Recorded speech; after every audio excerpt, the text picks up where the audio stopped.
Vampire Lift, 2 personnes contractent le VIH suite à une injection faciale de sang aux États-Unis. Dans l'État du Nouveau-Mexique, 2 ont contracté le virus du sida après avoir reçu un Vampire Lift, un soin du visage fait d'injections de sang, censé lutter contre le vieillissement.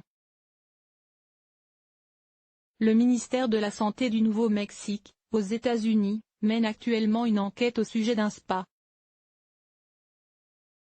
2 personnes ont en effet contracté le VIH, le virus du sida, potentiellement lors d'un soin dans l'institut.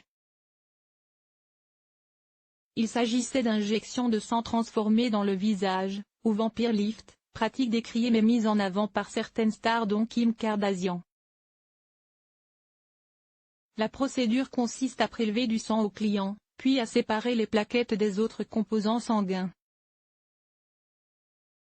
Parallèlement, la peau du visage reçoit un traitement à l'aide de petites aiguilles, pour accélérer le processus d'absorption. Le plasma sanguin est ensuite appliqué sur le visage, où on lui prête des vertus anti-vieillissement et régénérantes, sans preuve scientifique cependant.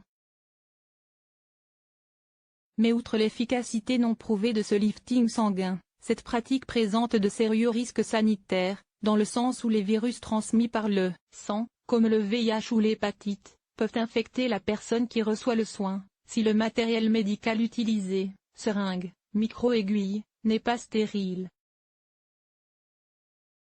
Aussi le ministère de la Santé du Nouveau-Mexique a-t-il ordonné la fermeture du spa concerné en septembre 2018, du fait de manquements aux règles d'hygiène élémentaires.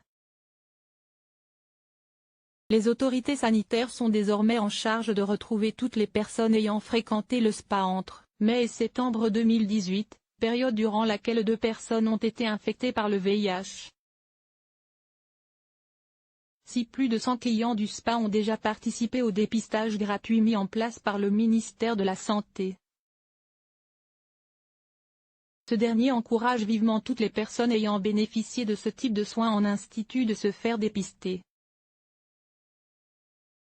Car il existe des traitements efficaces contre le VIH et contre les infections par les virus de l'hépatite, a indiqué le ministère dans un communiqué. Source: IFLE Sciences.